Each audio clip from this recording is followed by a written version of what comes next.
everyone, I'm Ari here with Rachel and we're your hosts for the Merry Writer podcast. This week we're on episode 169 and we're asking, do you need to keep marketing your books? Before we dive into the topic, don't forget to subscribe to the podcast wherever you're listening if you haven't already, and if you enjoy the show, please share it with friends and feel free to write a review. Okay, so hopefully you'll realise that the answer is technically yes, but let's discuss why that is. That's why I said technically.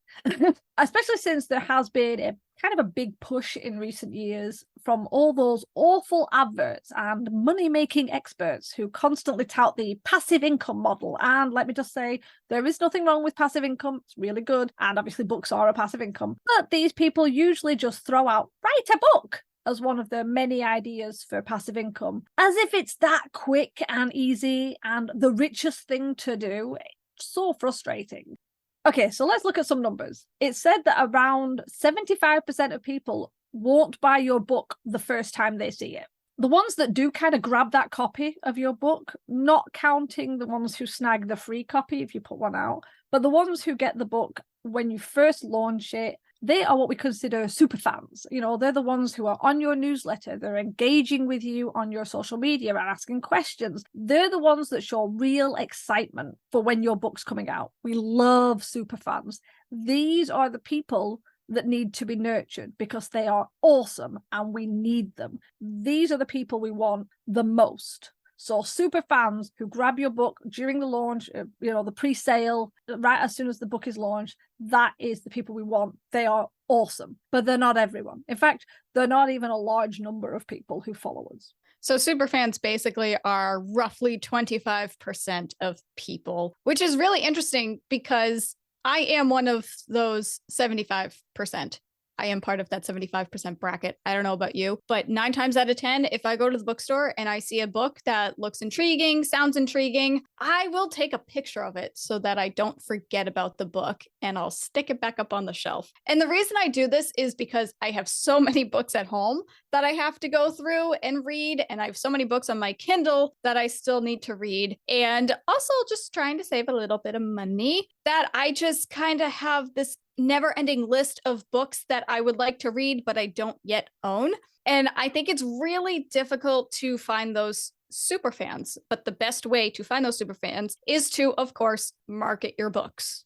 I just want to ask a question, because the super fans are definitely people who will go and grab the book early. But obviously, they're not a super fan for everything. So I am a super fan for very specific authors. There are some authors that I absolutely just love their books. I love them. And as soon as I get a notification that their new books come out, it's like, I've got to go and buy it. Or I've got to find some money to go buy it. Obviously, the majority of books, I am in the 75% where it's like, I'll think about it. I'll see. But again, I am definitely a super fan for some authors. So that's what you want. There'll always be some super fans, hopefully, out there that you'll be able to grasp. People who join your newsletter early. Usually the first people who join your newsletter when you first launch it, they're usually going to be super fans because they've already got sort of intrigued into what you're writing about and they want to know more. So yeah, are you a super fan for any specific author, Rachel? I am, actually, because now that you mention it, you're right. You can't be a super fan for every single author out there. And you certainly can't be a super fan for every author that you read, because hopefully you're reading a multitude of books by various authors. But yeah, there's a couple that come to mind, like Erin Hunter, Carol J. Perry. Usually when their books first come out, like I will grab a copy. But I also sometimes get behind in the series. So sometimes I don't always buy it. It's not all the time, which it should be all the time, but it's not, because I mean, like, especially for the Warrior series, I'm like 2 series behind, actually. So when their new books come out, I don't buy them right away because I know they're just going to be sitting on the shelf for a while. But you're still a super fan because you've talked about the Warrior series a lot on this podcast. So true. It's so powerful to you. You know, you love the books, you love the stories, you've read them before, the ones that you've read before. You are a super fan because you are happy to talk about it and to mention it and to suggest it to people. So, and understandable because of the size of the series and how it grows, because it's like in like, was it sets of 6, I think? Did you say yes. before? See, you've talked about it, so I can remember that. I can understand it's not like a closed series where it's like, there's 1 to 10 books and that's it. And you're like, I'm going to buy all the books. It's ongoing. There's probably so many books now. So completely understandable, especially, when we hit recessions and things, that you might have to slow down on spending money on books. But you are still a super fan because you talk about it a lot. You're passionate about that set of stories. So yeah, still a super fan.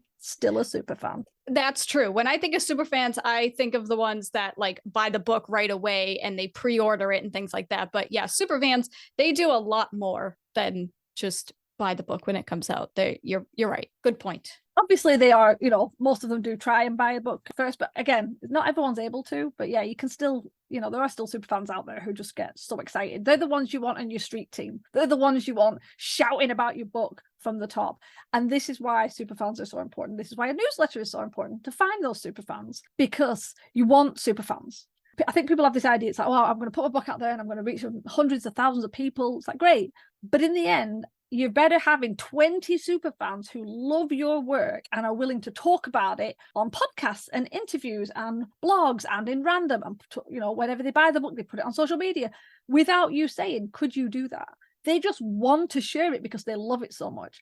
20 super fans is better than 1,000 regular fans who may or may not buy your book every time and may think about it and don't talk about it very often. So yeah, we love our super fans. So actually, I'm going to dive into my point. I'm going to segue a little bit because my job for this episode is to bother Ari and play devil's advocate. And she just proved my point. Disclaimer, I do believe that you should always market your books, of course. But there are times where you're not going to need to market your books anymore, or you can at least slow down on marketing your books. And one of the ways you do that is due to word of mouth. Hence the superfans. Because if your book is really that popular and you have a strong team of superfans, or you have like created your own street team, they'll do a lot of the marketing for you. They will post it on their social media. They will talk about it on podcasts. They will recommend it to people who read a lot, some people who don't read much at all. And then it's just word of mouth and it all snowballs. And guess what? You didn't really do that much work in the marketing other than write the book. And you marketed it to this niche group of people who became your super fans, and then they did the rest for you. I'll give you that. Oh, thanks. Grudgingly. Yeah, you're right. Especially if you can get, if one of your super fans happens to be a really strong book reviewer or blogger and they have a large following. Obviously, we don't try and like lunge at them going like, do you want to buy my book? Be my super fan. But yes, Rachel's right. A street team and the super fans, they could really spread your book around. As Rachel has proved with this podcast, if you have been listening to this podcast a lot, you will have heard her mention the Warrior series. So, that's a lot of free publicity to that series. Not that they need it, but Okay, I'm going to move on to my point that kind of followed on. So we might have to do a tiny bit of backtracking. Apparently, studies have been shown that readers usually need to see your book around 7 times on average before they will actually buy it, if they were going to. Because not everyone who sees your book, even if they see it 7, 8, 10, 15 times, are going to buy your book, especially if it's got a bad cover. So mean. Which is why, if you just throw one blog post up about your book, if you throw up one Facebook ad or maybe a small post on Instagram, and then that's it, that's not good. Because obviously, if it takes at least 7 times for the average reader who would want your book to see the book before they buy it, then you want them to see it more. That leads us to the fine line of making sure your book gets in front of the people to catch their attention, and annoying people because they're sick of seeing your book cover pop up over and over and over again, especially if you are just putting up a picture of the book cover with "buy my book, here's my book, blah, blah, blah," and you're not telling anybody what it's about. And I've seen that. I've seen some beautiful covers, because a good book cover is important. The more eye-catching and striking it is, the best it can be. However, if all you see is a book cover and you have no freaking clue what it's about, whether it's got happy ending, whether it's got steaminess, whether it's got thriller, whether it's got tragedy, if you don't know anything about the book, even a nice cover is not always going to catch attention. Some people will find it on Amazon or wherever and have a read of the blurb. But it is important to try and put more information on it. It doesn't have to be on every time. If you want to do a book cover reveal, fine. But at least some of your social media marketing should include the blurb, what it's about, tropes that's included, little snippets about your characters. It's important. Please stop just putting your book cover up. So with that, when we're talking about marketing, it's important to plan a strategy. You need to be ready to market your book before it comes out. You should know that.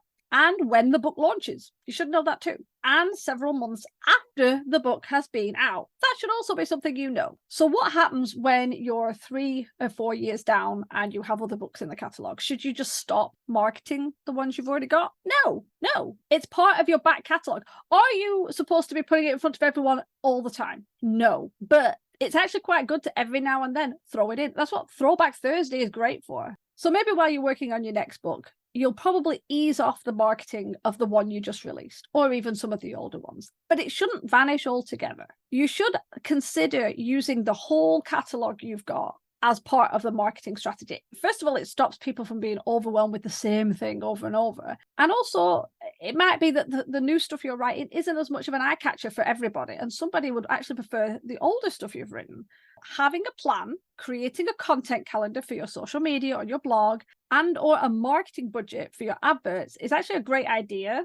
So you can make sure you're spreading your posts and adverts out well. And if you start getting a bit like, okay, I've done my book cover release, I've done my blurb, I've talked about the tropes, blah, blah, blah. What else did I do? Throwing in a few extra things so you're not bombarding your readers and followers with the same book over and over and over again. Putting in other ones from your catalogue. Don't forget I wrote this one. Are you interested in this sort of thing? Slide it in. It's really important, and it just makes it easier and it spreads it around. So yeah, I mean, I do know a few people who have written multiple books and you never hear them of the first ones they've written. Maybe they didn't like them, I don't know. But it's like you never, and then you find out, you're like, oh wow, they've written a whole series I've not heard of because they didn't mention it. And it's like, well, it's a product that you can add. So I don't get that. I do agree that you definitely should market all of your catalog, especially since it shows what a well-rounded author you are. And it also shows your experience too. If you published a book in 2010, but you act as though the book that you published in 2018 was your first book, people only think that you have 5 years writing experience. They don't realize that you've done so much work prior to that. And I do agree with Ari that having a content calendar to kind of spread the wealth, if you will, and make sure that you're marketing each and every one of your books, but they're spread out enough that you don't bombard people. I do agree with that. But I will play devil's advocate again and say that I think it kind of depends on whether or not you should market your earlier works. And I only say that because Ari kind of already mentioned this. Maybe the author wasn't necessarily proud of their first book. Maybe they look back and it's really cringy to them. So they're like, yes, I did that thing, but I'm just going to quietly push it in a corner. And if people find it, great. If not, oh well. So I do understand that. I do think all of your work, you should be proud of all of the work that you've done, regardless of how cringy it was back in the day. That's how we learn. It's how we grow. But I digress. I think it does depend on the types of stories. Like, for example, if you write a bunch of standalone books, absolutely market the crap out of all of them. However, if you're writing a series, if that's like all the books that you have, you're just one series and it's 10 books long and you're publishing the 10th book, obviously discuss that, hey, here's book 9, here's book 8. But if nobody has read the series yet, you want to market books 1 and 2 as well. But if you're self-publishing book 10, are you really going to say, hey, go read book 4? It doesn't really make any sense unless it, depending on the genre, unless it's not a consecutive series, then yeah, you could probably market whatever books in the series if readers can just pick up a random book in the middle of it and still get something out of it and still understand it. But if it is a consecutive series and you're publishing book 10, you're probably not going to market like book 5 with it. You'll probably want to say, hey, if you haven't caught up with the series, here's book 8, here's book 9. If you haven't started the series, here's books 1 and 2. You kind of have to trust your readers. If you're coming out with book 10 and they find book 1, like they should know to find book 1 on their own, and they should know that they should be able to find books 2, 3, 4, 5, 6, 7, 8, 9. Not every person is bright. We all know that. But I mean, you got to give your readers some sort of credit. And I don't think you necessarily need to market every single book in the series. Certainly utilize Throwback Thursday and other like-minded hashtags on social media and stuff like that. Or you could showcase characters from some of those books, like if a character is introduced in book 6, for example. But I think there is a fine line of deciding which books you need to focus on, I guess is what I'm trying to say. That was very messy, but figure out which books, especially in a series, you should be focusing on to market. I'm going to play devil's advocate to your devil's advocate.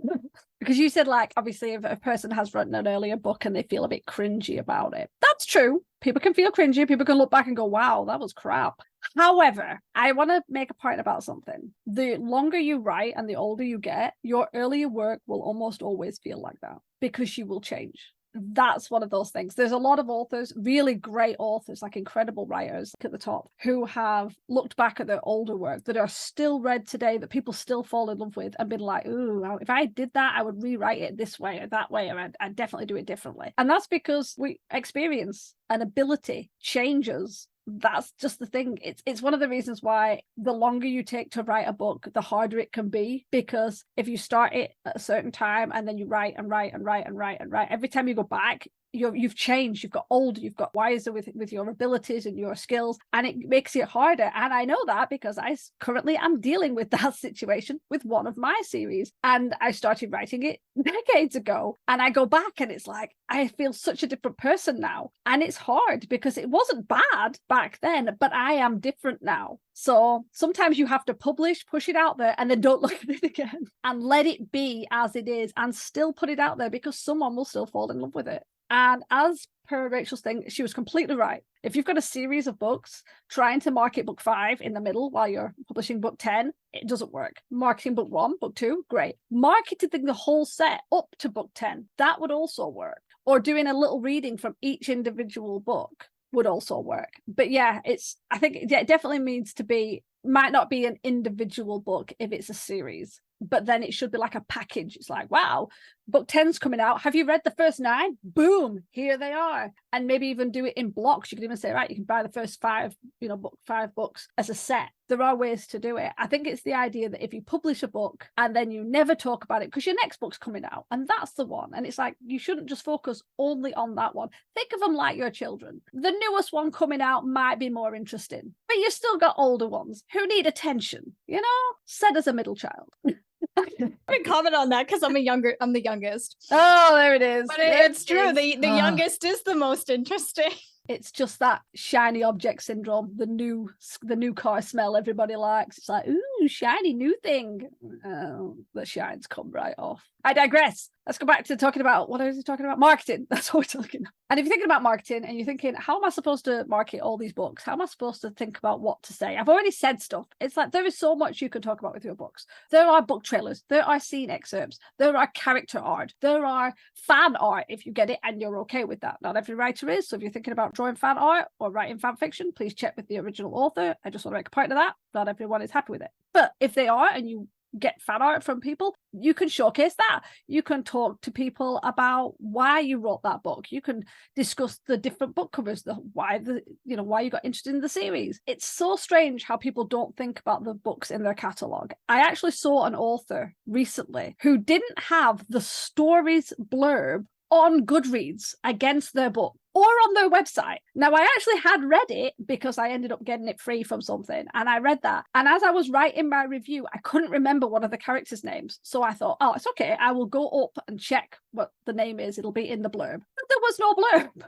And it's like, okay, there will be people who will know about your book because they saw it on Instagram or Insta stories or Facebook, or maybe they follow your website or your YouTube channel. But not everybody will. The whole point of books is they are passive income. They are out there. I mean, I went to a little tiny pokey secondhand bookstore a couple of days ago, and it's literally one of those where they're so narrow you have to like turn sideways to go down the edges of the shelves, and they're stacked like 3D up to the ceiling. It's one of those where you're terrified of taking a book in case the whole thing jengas on top of you. And I found loads of books that I was interested in. Most of them were book 2 and 3, which is blooming typical. But it's like those books were really like, they've been there for years. People have bought them and they've gone. I had not heard of any of these authors. I'd not heard of any of these books. I was interested. And the same has happened when I've gone on Goodreads. I have just found a book on Goodreads and I've thought, oh, that sounds interesting because I've read the blurb, seen the picture, read the blurb, been interested.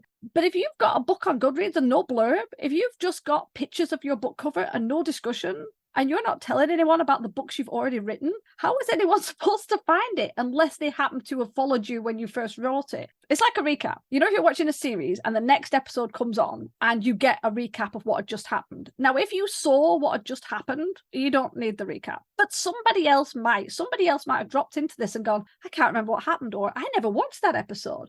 Oh, that's what happened. And having people know about the books you wrote earlier, that's really useful. And also, it's like, why would you turn down people knowing about books you have, even if you wrote them 10 years ago? They might like it. They might, even if you don't like it, they might be the next super fans to that book. I'm getting a little bit impassioned. Listen, the book without a blurb on Goodreads, that is wild to me. I don't know why you would do that. I certainly do not agree with that. But it actually kind of gives me another thought about why you wouldn't continue marketing your books. And I'm not like, again, I'm not saying that you should do this or you shouldn't do it or whatever. Obviously, have a blurb on Goodreads and Amazon and all that fun stuff. Let people see what your book is actually about. But I guess it also kind of depends on your goals with writing. If you want to make a decent passive income, or if you want to turn your writing into an author career, then absolutely, you should be marketing your books. You should be marketing all of your books and at least spreading the word about them here and there, if not consistently. And I say that about the older books. The newer books, it should be more consistent. But on the other hand, if you're writing books and you're publishing them as a hobby, you just want to get them out in the world just to say, hey, look, I did a thing. That's what your success looks like. You just want to say that you did it and you had a good time with it and it was a fun journey. Then you may not necessarily need to market your books all the time. Spread the word for sure. Stay engaged with however many readers you have and what they post on social media and things like that. But you don't necessarily need to get into the business side of things. And I think marketing counts as the business side of things. So that's another little tidbit for why you wouldn't continue marketing your books. You need to figure out your goal and your focus of why you're writing, basically. But absolutely add your blurb to Goodreads, for goodness sake. I think you're right. I agree. If you're just doing it more of a hobby, and if somebody finds your book, great. And if they don't, it doesn't bother you. That's not a problem. In which case, I will say you could still market it, just not excessively. So in that case, I would probably not bother with it on social media, because let's be honest, social media is such a drag, maybe just for me. However, if you think about ebooks, they're a great passive income and they technically have an unlimited shelf life as long as you personally don't pull them. They will drop down in ranks as newer books come out and everything. However, in 10 years, someone could still stumble across it, maybe on your website, and see a book trailer. Because it's an ebook, you can actually pull that book down and add to the page, which you should have in your book, which says your titles, because we've all done it. If you've gone to a book, you've read it, you thought it was really good, and then you've gone to the front or back of the book, wherever it is, and you've tried to see what else the author's written. Well, I do. And obviously, if you write a book and you publish it and it sells a few or it doesn't sell a few, if you write another two and that first one was an ebook, I would totally pull that ebook for a second and add an extra detail on that page saying, oh, I have also written these, even if it was 10 years later. Because if that ebook gets found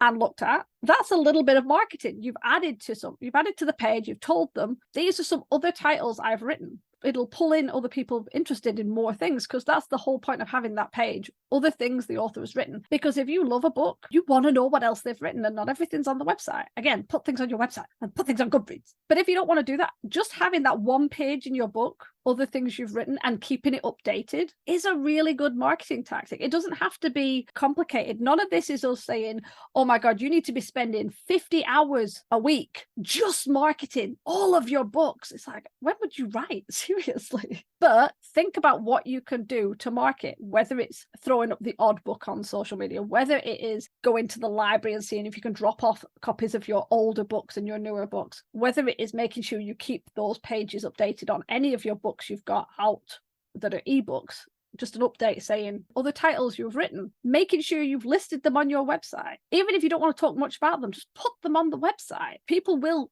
find an author and then look at other things they've written. So yeah, it's not about like the intensity of marketing where you put the same energy in you would to a launch. Oh God, no. Who has time for that? Not a chance. But any little thing like that can help. That's what we're talking about. And I think that would work. Even if you are doing it as a hobby, that one thing of saying, you know what, I wrote a book 10 years ago, I'll just pull it and put the little thing saying, I've now written 2 more books. You might get 2 more super fans. Isn't that important? Isn't that great?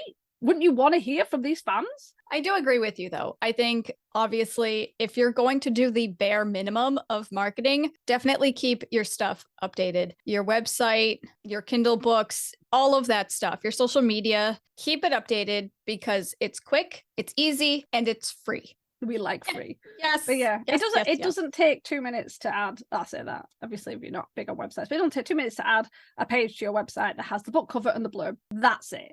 If that's all you're willing to do, that's still something. That is still a form of marketing. If you're not willing to spend loads of time on social media, and I get that, I so get that, it's still worth putting books that you've written earlier on your website. So yes, the idea is you should market your older book. We're not saying excessively and intensely, but we do say market your older book. And obviously Rachel's several devil's advocate moments because she likes to be contrary whenever it's my episode. Such a pain. Sorry. Okay, I think this episode's gone on way too long because I made way too many notes and then got sidetracked a lot. Let's just turn it over to you guys. How do you market your older books if you have, a back catalogue? Let us know your answers in the comments so we can have a chat about it. I'm sure Rachel will have many more devil advocate moments. Remember, we release new episodes every Wednesday. Next week, we are discussing avoiding the rabbit hole. Sorry, sounds so dirty. That says more about me, really, doesn't it? To ensure you don't miss it, hit the subscribe button on your way out. As always, thanks for listening to the Mary Writer Podcast. See you next week. This podcast is brought to you by Scribbled Notes. Our handwriting is awful. The music titled Inspired is by Kevin MacLeod, licensed under Creative Commons 4.0.